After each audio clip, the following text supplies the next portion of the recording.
다 들으신 대로 아침 오전에 한덕수 한덕수 총리의 탄핵 청구가 기각이 됐습니다. 그래서 8명 중에 5명이 기각 의견, 그리고 2명이 각하, 1명이 인용 의견이 됐는데요. 이게 5대 1대인데 제가 기각을 4 더하기 1로 써놨지 않습니까? 그 기각 4명과 그리고 김복형 재판관도 기각이라고 얘기를 했는데, 기각이라고 선고를 했는데 뭐라 그럴까, 의견이 좀 다릅니다.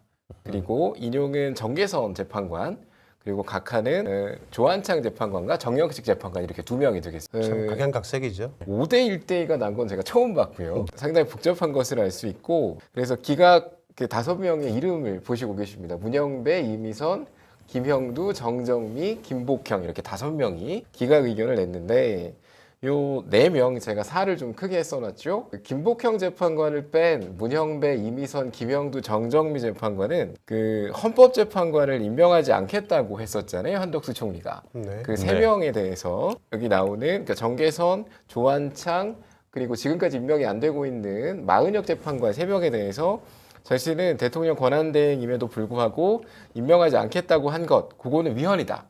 이거는 헌법 위반한 것은 맞는데 이게 국민 신입을 배마다할 정도는 아니었다. 그래서 파면에 이르기까지는 좀 무리가 있다는 의견을 내놨습니다. 그래서 기각이라고 의견을 표명했고요. 그리고 김복형 재판관의 경우에는 헌법재판관을 임명하지 않은 것도 헌법과 법률을 위반한 것이라고 보기가 힘들다. 라고 그 양쪽 그 4명과 그리고 1명 김복형 재판관의 의견이 갈렸습니다. 그리고 인용 1명 정계선 재판관인데, 사실 제 생각하고 맞는 어떤 판결이라고 할까요? 그 의견은 이거밖에 없긴 했습니다. 예. 정계선 재판관은 헌법 위반 정도가 파면을 정당화할 정도로, 그러니까 파면에 이르게 할 정도로 크다. 그렇기 때문에 한덕수 총리가 탄핵이 돼야 된다. 라는 의견을 유일하게 밝혀서 유일한 인용 의견을 냈고요.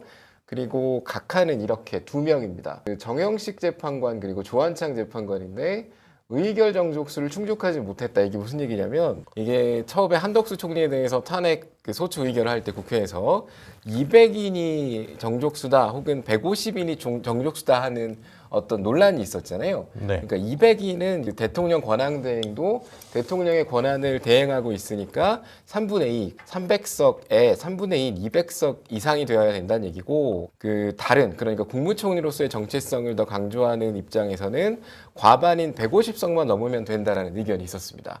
그런데 이 2사람은, 정영식, 조한창 2 재판관은 200석을 적용해야 되고 192석으로 8석이 모자라기 때문에 볼 것도 없이, 이것은 뭐 어떤 그 본론으로 들어갈 것도 없이 각하시켜야 된다라는 의견을 냈었습니다.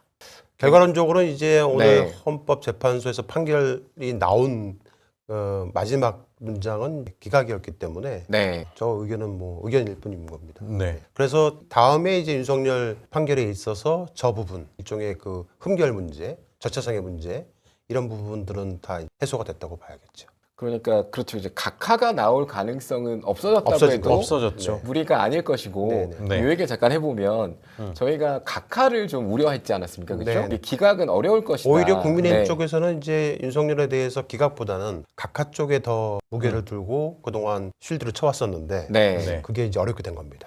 그렇죠. 이제 각하 의견이 2명이기도 하고, 한덕수 총리가 기각으로 결론이 났기 때문에 이제 각하 가능성은 사실상 사라졌다고 해도 과언이 아니고, 예.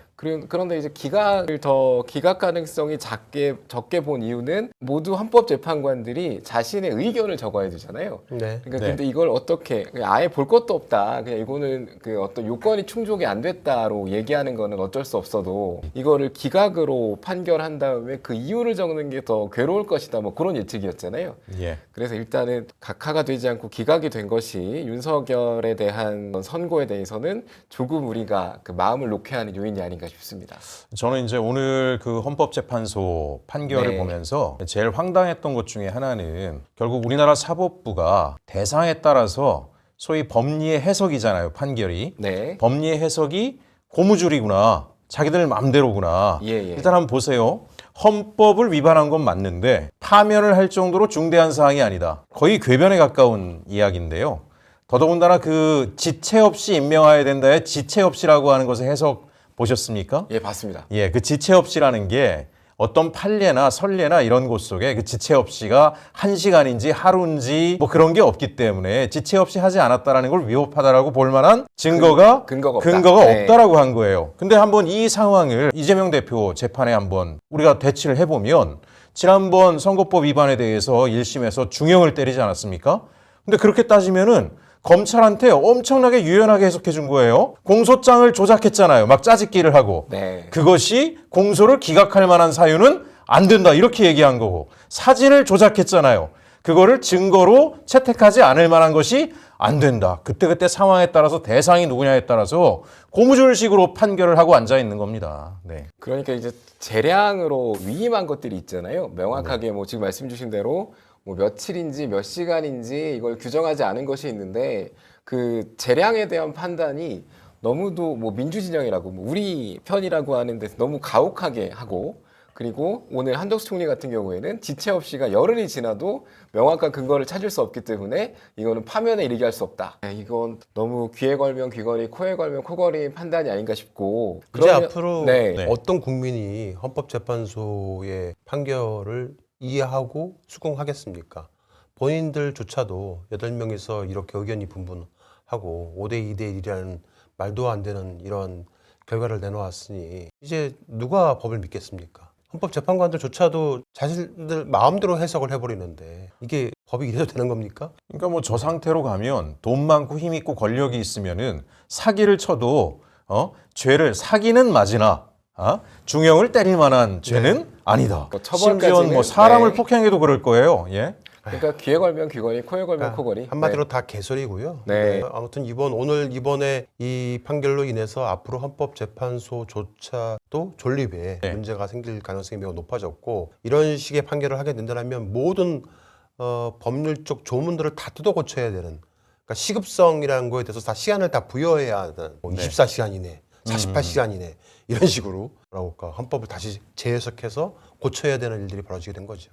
그러니까 두 분 모두 오늘의 한덕수 총리에 대한 어떤 판단이 정치적인 판단이다. 당연하죠. 라는 데서는 동의하시는군요. 네, 그러니까 뭐 네. 한덕수 체제로 대선을 치러라라는 이제 헌법재판소가 정치적 판단을 내린 거라고 판단을 합니다. 검찰청을 아예 다 해산시켜버려서 네. 전원 다 파면시켜버리고 네. 새로운 부서를 만들 때 새로 뽑아야 됩니다. 그 사람들 옮겨가는 게 아니라 다 옷 벗고 집에 가라. 없어졌으니까. 다 집에 가고 참신한 법조인들 새로 뽑아가지고 사법당국은 필요할 테니까 그 정도의 조치를 하기 전에는 안 바뀐다. 그렇게 맞습니다. 생각합니다. 그래서 이제 리모델링은 불가능하고 리빌딩을 해야 된다. 새롭게 세워야 된다 네. 말씀을 주셨고요. 이제 여기에 대해서 오늘 광화문에 천막 당사를 설치했잖아요. 더불어민주당이. 예. 그래서 이재명 대표께서 좀 화가 나셔서 이 한덕수 총리 탄핵 선고에 대한 반응을 좀 보이셨는데 그거 잠깐 들으시고 또 얘기 나누도록 네. 하겠습니다. 않았다라는 판결을 우리 국민들께서 과연 납득할지 모르겠습니다. 경범죄 처벌법을 어겨도 다 벌금 내고 처벌하지 않습니까?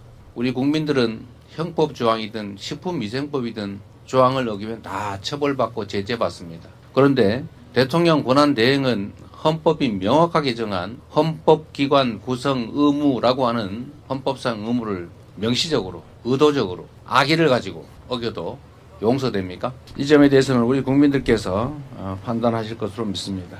예, 바로 이틀 전인가요? 마은혁 재판관을 임명하지 않았다고 최상목 네. 이제 전 권한대행이 됐군요. 이제 기획재정부 장관으로 돌아갔는데 부총리로 돌아갔는데 몸조심을 하고 할 때부터 이재명 대표님이 좀 심기가 계속 불편하신 것 같습니다. 그럴 수밖에 없을 것 같습니다. 아니, 잘하시는 겁니다. 네. 그동안에 이제 중도층을 어느 정도 안고 가시려고 말을 되게 아끼셨는데 잘하고 계신다라는 생각이 됩니다. 열린감 TV가 네. 이제 지난 그저께 방송이었나요? 저희가 토요일 날 네, 네. 오전에 네, 설전이요. 방송하고 어제 이제 요약본 방송하고 이 두 가지 방송을 하게 된 원인이기도 한데 단일 대우를 유지한다는 게 되게 중요합니다. 예. 이들이 시간을 벌려고 하는 가장 큰 이유가 이쪽 소위 민주진보 진영을 분열시키는 게 목적이거든요. 이재명이라는 사람을 제거시키는데 올인을 함으로 인해서 민주당 세력 내부에서 다른 목소리가 나오기를 계속 바라고 있는 거죠. 거듭 말씀드리지만 여러분 걱정할 건 없습니다. 윤석열은 100% 장담합니다. 제가 진짜 100% 탄핵이 됩니다. 하지만 시간을 벌어야 하는 겁니다. 쟤들은. 예. 네. 뭐에 대한 시간이냐? 이재명 민주당 대표를 안고 가겠다고 했잖아요. 그 이재명 민주당 대표에 대한 2심 선고 결과 보고 가겠다는 겁니다. 그리고 2심 선고 결과가 만약에 민주당 이재명 대표에게 유리하게 무죄가 나오거나 벌금 100만 원 미만으로 나오게 된다라고 하면 또 다른 재판을 가지고 네. 예, 지금 현재 선거법 말고 유증교사 사건도 있지 않습니까? 다음 달 1일부터 아마 2심 재판이 시작이 될 겁니다. 예. 그러면 3개월이니까 7월 달에 2심 결과가 나오죠. 그렇겠죠. 그러니까 저는 저걸 노리고 있는 네, 거예요. 제가 지난 공천장 설 전에 말씀을 드렸지만은 김충식과 최은순 또 김건희 주변에 있는 모든 사람들의 이구동성으로 한덕수에게 7월까지 무조건 버텨라. 만약에 정말 이번 주 금요일 날 윤석열에 대한 탄핵이 가결이 되거나 아니면 뭐 4월 16일 때가 말씀드리겠지만은 4월 18일이 아마 두 재판관에 대한 임기 만료일인데요. 4월 16일 이틀 전에 옛날 그 박근혜 때처럼 그렇게 할 가능성이 매우 높거든요. 그때까지 버티려고 할 겁니다. 네. 그것도 안 됐을 경우에는 이제 4월 16일 날까지 밀린 다음에 그때 선고가 나오게 되면 한덕수가 시간을 안 정하는 겁니다. 무슨 시간? 대선을 네. 해야 할 시간을 안 정하는 겁니다. 계속 이런저런 이유를 들어서 질질 끌다가 결국은 7월 대선으로 그렇게 못을 박을 거고 그때쯤 맞춰서 여기 이재명 대표에 대한 2심 결과가 또 나오게끔 유도하겠다는 거죠.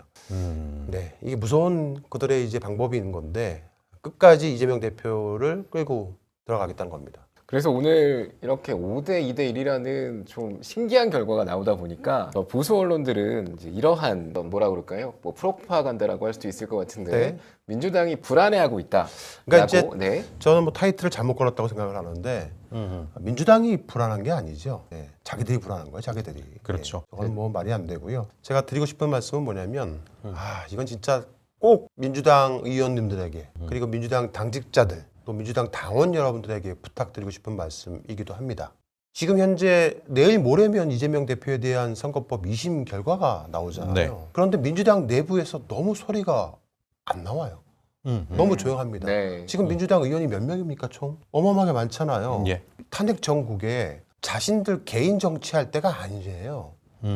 페이스북이라든가 개인 SNS에 자신들 무슨 뭐 집회 나가고 사진 찍어서 올릴 때가 아니에요. 어느 의원 한 명이라도 이재명을 지키자라는 목소리를 내고 있는 사람이 아무도 없어요. 정말 답답합니다. 이재명 대표를 지켜서 이재명 대표를 중심으로 해서 우리 민주당이 단일대로 똘똘 뭉쳐야 된다.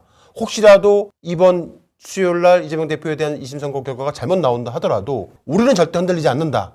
이때 딴소리하는 인간이 법인이다 라고 얘기할 수 있을 만한 의원이 왜 아무도 안 보이는 겁니까? 이게 저는 화가 나요. 저도 페이스북에 자주 들어가는 거 아실 텐데 지금 정 대표님 말씀하신 것처럼 그런 의견, 그런 포스팅이 보이지 않습니다. 전혀 안 보이고 예. 오히려 네. 오히려 어떤 얘기들이 나오냐면 소위 과거 문재인 혹은 뭐 노무현 그 주변 머리에서 함께 정치를 했던 사람들 지금 이제 소위 수박으로 일컬어져서 뒤로 밀려있던 사람들은 호신탐탐 이번 주 수요일 날 이재명 대표에 대한 2심 선고 결과가 안 좋게 나오기를 내심 기대하는 듯한 그런 포스팅들을 올리고 있고 만약에 잘못 나왔다 싶으면 닭달같이 달려들어서 이재명 너 이제 대통령 선거 나오지 마 출마하지 마 이렇게 할 기세인 거예요. 그들이 바라는 대로 물어뜯기를 바라는 거죠. 내부에서 다 물어뜯기를 이재명을. 이재명이라는 사람만 죽여버리면은 무수공상이 되는 겁니다. 지난번에 경제장 썰전을 통해서 말씀드린 것처럼 여당은 국민의힘은 자신들의 지지율만 그대로 올려놓은 상태에서 각종 여론조사 기관을 돈 주고 계속 여론조사를 조작해서 계속 올려놓은 상태에서 대선 주자 후보를 내지 않겠다라고 발표를 해버리면 네. 중도층에서 국민의힘이 진전성이 있어 보이네라고 믿을 수 있게끔 착각을 불러일으키는 행위를 하겠다는 겁니다. 그리고 민주진보 진영에서 이재명을 대처할 수 있는 대안을 후보로 내세워라. 여야 통합 후보를 만들자. 이재명을 완전히 그냥 제끼겠다는 게 있거든요. 그렇게 해서 누군가가 여야 통합 후보가 되게 되면 그 사람으로 하여금 대통령이 되게끔 만들어서 의원 내각제를 실현하고 3년만 혹은 2년 반만 대통령을 하게 한다는 조건으로 그렇게 대통령을 만들어주고 윤석열과 김건희의 사명까지도 함께 다 꼬먹고 하겠다는 거예요. 네. 이 작전을 왜 모르냐고 민주당에 계시는 분들은. 근데 저도 지금 대표님 말씀을 이제 요 며칠 들으면서 제가 그런 생각이 들더라고요. 가만히 요 몇 달 사이를 보면 현재 대한민국 사법부가 외압에 굉장히 취약하구나. 네. 극우라든가 보수 기득권이 계속 압력을 넣으니까 사법부의 잣대가 흔들리고 있는 거잖아요. 역으로 얘기하면 우리가 강력한 단일 대우로 뭉쳐 있으면 우리를 무서워할 거라는 거예요. 그 힘을 만들어내는 것이 지금 현재 굉장히 중요하고 또 하나 내일 모레 2심 재판이 있지만 다들 그렇게 얘기하잖아요. 검찰이 공소장을 위조했고 사진도 위조했고 명확한 무죄다라고 얘기를 했어요. 그럼 명확한 무죄면 만에 하나 잘못 나와도 이놈들이 죄 없는 사람을 죄를 뒤집어 씌우니까 다 같이 달려들어 싸우면 되는 거거든요. 네. 근데 무슨 죄가 나오면 새로운 카드를 준비해야 되느니 많이 이런 얘기하는 인간들이 저도 몇 사람 봤어요. 그게 말이 됩니까? 그 인간들이 범인이에요. 그게 다. 범인입니다. 아니 적어도 네. 민주란 이름을 입에 달았으면 네. 죄 없는 사람이 죄를 뒤집어 썼으면 그 사람을 지키기 위해서 죽은 힘을 대어 싸워야 되잖아요. 그러면 무서워해요. 외압에 약하잖아요. 대한민국 사법부가. 아니 당원이 뽑은 대표예요. 당원이 현재 지켜주고 있는 대표예요. 의원님들이 지켜주셔야죠.